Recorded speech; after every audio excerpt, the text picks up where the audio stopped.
Hi guys, வணக்கங்க. தினமும் ஒரு தலைவர்னு சொல்லிட்டு டாப்பிக்கில் டிஎன்பிசி சம்மந்தமான, ஆர்ஆர்பி சம்மந்தமான ஐஎன்சி பீரியடில் தலைவர்கள்லாம் எப்படி என்ன மாதிரி ஒர்க் பண்ணாங்க, தலைவர்களுடைய ரோல் என்ன, மிதவாதிகள் தீவிரவாதிகள்னு சொல்லிட்டு தனித்தனி தலைவராக டாபிக் ஓரியன்டாக பார்த்துடலாம். இன்றைக்கி கொண்டு வந்தவர் பார்த்தீங்கன்னா ரவீந்திரநாத் தாகூர். சரிங்களா? ரவீந்திரநாத் தாகூரை பற்றி பார்க்கலாம்.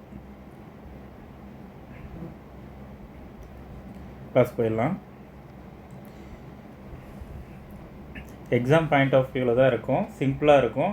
ஒரு வீடியோ 5 நிமிஷம் இல்லை 7 நிமிஷம் இருக்கும், அதுக்குள்ளே ஒரு தலைவர் முடிஞ்சிடும். சரிங்களா? நோட்ஸ் எடுத்து படிக்க ஆரம்பிச்சிருங்க. ஈஸியாக இருக்கும். நம்ம செஷன் எல்லாமே ஈஸியாக தான் இருக்கும். ரொம்ப டேட்டாஸ் கொடுத்து டம்ப் பண்ணுற மாதிரிலாம் இருக்காது. எக்ஸாம் பாயிண்ட் ஆஃப் வியூவில் சிம்பிளாக தான் இருக்கும். வாங்க வீடியோக்குள்ளே போகலாம். ரவீந்திரநாத் தாகூர் நோபல் பரிசு பெற்ற முதல் இந்தியர் என்ற பெருமைக்குரியவர் யாருன்னா ரவீந்திரநாத் தாகூர். இது கொஷின் கேட்டுறாங்க. நோபல் ப்ரைஸ் ஃபஸ்ட்டு இந்தியர் யாருன்னா ரவீந்திரநாத் தாகூர் தான் வாங்கியிருப்பாங்க. 1861 கல்கத்தாவில் பிறந்தவர் இவர். இவருடைய தந்தை பார்த்தீங்கன்னா மகரிஷி தேவேந்திரநாத் தாகூர். இவர் லண்டனில் கல்வி பயின்ற 1880 பாரதம் திரும்பினார். அதாவது இந்தியாவுக்கு திரும்புகிறாரு. 15 வயதிலேயே கவிதை எழுத தொடங்கியவர் இவர்.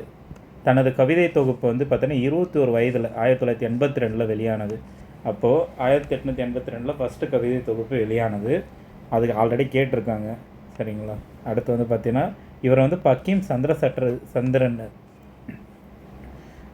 பக்கிம் சந்திரர் அப்படின்றது அவருக்கு இவர் பார்த்தீங்கன்னா வங்க இலக்கியத்தின் உதய சூரியன்னு சொல்லிட்டு சொல்லியிருக்காரு. இது ஆல்ரெடி கொஷின் கேட்டிருக்காங்க. குருதேவ் என்ற பட்டம் யார் கொடுத்ததுன்னா காந்தி கொடுத்துருப்பாரு.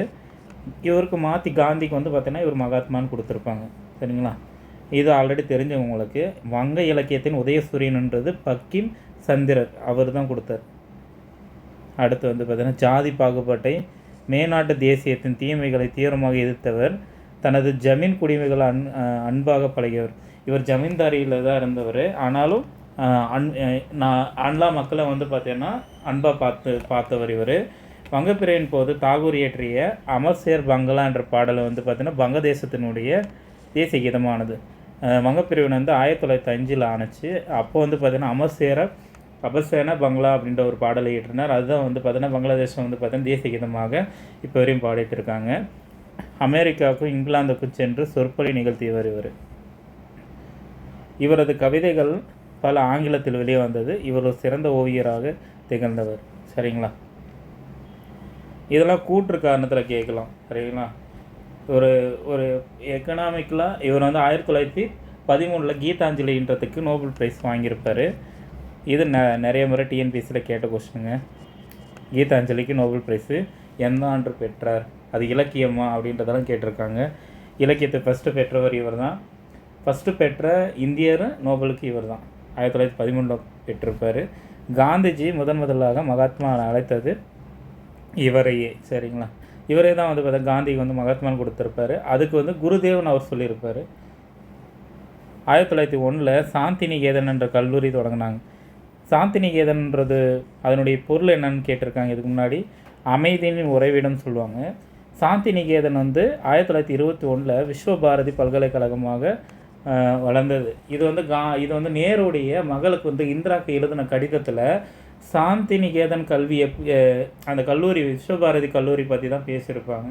விஸ்வபாரதி கல்லூரியில் தான் இந்திரா காந்தி அம்மா படித்தாங்க. சரிங்களா?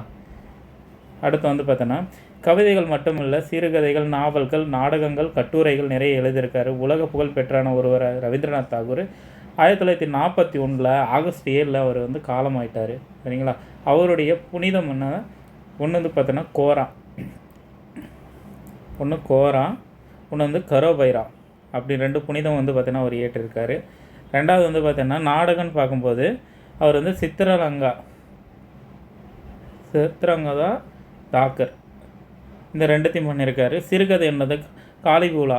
இது கொஸ்டின் கேட்டிருக்காங்களே. காபுலிவாலான்றது பார்த்தீங்கன்னா இந்த சிறுகதை கேட்டிருக்காங்க யாருடையதுன்ட்டு. இவருடைய பார்த்தீங்கன்னா 1915 ஆங்கில அரசு சர் பட்டம், அதாவது நைட்வுட் பட்டம் சொல்லுவாங்கள்ல, அந்த பட்டத்தை கொடுக்குறாங்க. இவர் பார்த்தீங்கன்னா 1919 ஜாலியன் வாலாபாக் படுகொலை அப்போ பார்த்தீங்கன்னா இதை துறந்தார். காந்தி பார்த்தீங்கன்னா கெய்சர் ஹிந்து பட்டம் கொடுத்துருப்பாங்கள்ல, அது துறந்துருப்பாங்க. சரிங்களா? இன்றைக்கி எப்படி இருந்தது சொல்லுங்கள் கமெண்டில். தினம் ஒரு தலைவர் கொண்டு வரேன். சிம்பிளாக இருக்கும். ப்ரீவியஸ் கொஷின் வந்து பார்த்தீங்கன்னா ஒரு சார்ந்த ப்ரீவியஸ் கொஷினை அடுத்த செஷனில் பார்க்கலாம். வீடியோ பிடிச்சிருந்தால் லைக் பண்ணுங்கள், சப்ஸ்கிரைப் பண்ணுங்கள், ஷேர் பண்ணுங்கள். உங்கள் ஆதரவு எங்களுக்கு தேவை. நன்றிங்க. தேங்க்யூ.